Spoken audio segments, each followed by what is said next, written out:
Hello everyone. Today we will discuss the question answers of the poem Animals from class 10 textbook First Flight. Let's discuss the question answers. Question number 1. Notice the use of the word turn in the first line. I think I could turn and live with animals. What is the poet turning from?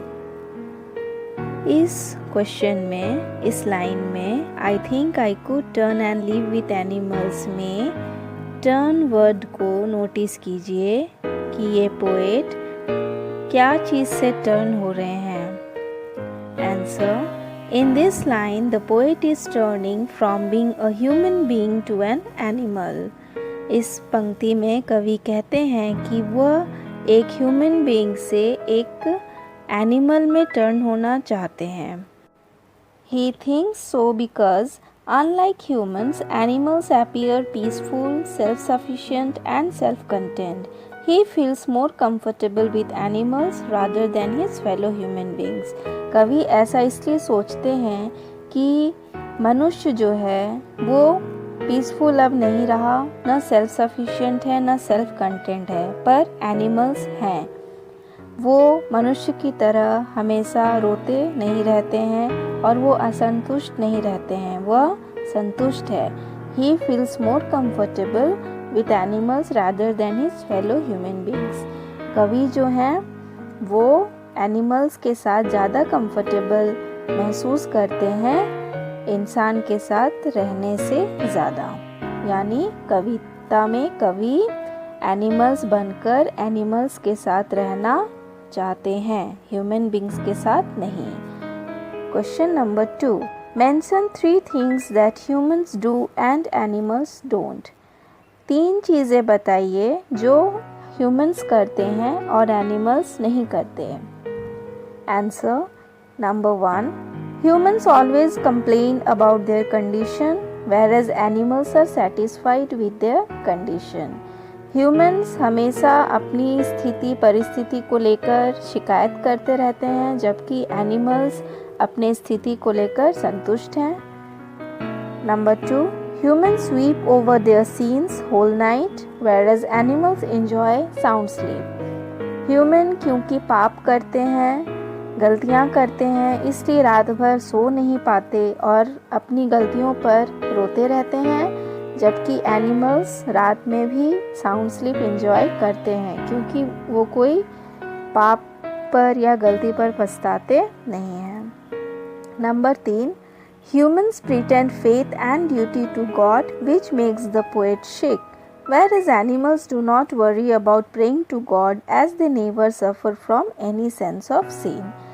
Human हमेशा God के प्रति जो विश्वास और कर्तव्य दिखाते हैं वो उनका दिखावा करते हैं जिसके कारण पोएट को अच्छा महसूस नहीं होता, जबकि एनिमल्स को गॉड के प्रति विश्वास और प्रार्थना करने की कोई ज़रूरत नहीं होती क्योंकि they never suffer from any sense of sin, क्योंकि वो लोग अपने पाप के प्रति या अपने गिल्ट के प्रति दुखी नहीं होते क्योंकि वो ऐसा नहीं करते हैं. Question number 3. Do humans kneel to other humans who lived thousands of years ago? Discuss this in groups. क्या ह्यूमंस जो हैं वो दूसरे ह्यूमंस जो कि हजारों हजार साल पहले रहते थे उनके आगे नील करते हैं? या बच्चों, यहाँ नील का मतलब हुआ बो डाउन, झुकना या बेंड डाउन होना, यानी किसी को रिस्पेक्ट देना, किसी के आगे झुकना. Answer: yes, Humans kneel to other humans who lived thousands of years ago. हाँ, ह्यूमंस नील करते हैं अदर ह्यूमंस के सामने जो कि thousands of years ago रहते हैं. यहाँ thousands of years ago रहने वाले लोग होते हैं जो हमारे ancestors, हमारे पूर्वज. Here the poet says that humans bend down to their ancestors merely to show respect for material possessions.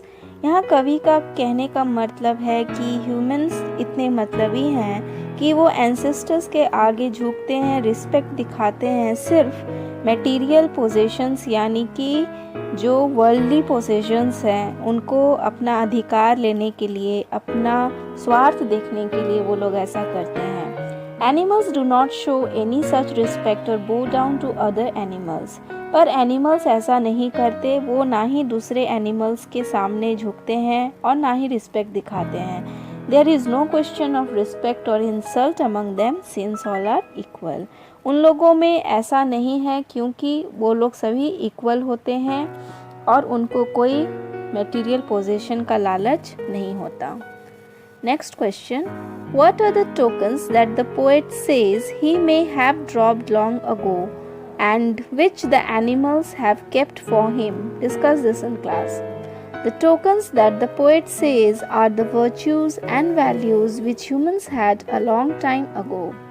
Question में पूछ रहे हैं कि जो टोकन है इसका मतलब जो पोएट बहुत साल पहले लॉन्ग अगो बहुत समय पहले टोकन क्या था जो पोएट ने छोड़ दिया और एनिमल्स ने अभी भी उसके लिए रखा है.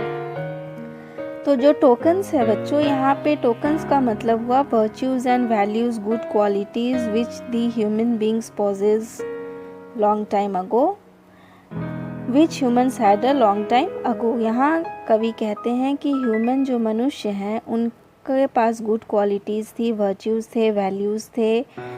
अनफॉर्चुनेटली बट दुर्भाग्यवश now they have lost them, अब वो खो गया है कहीं पर.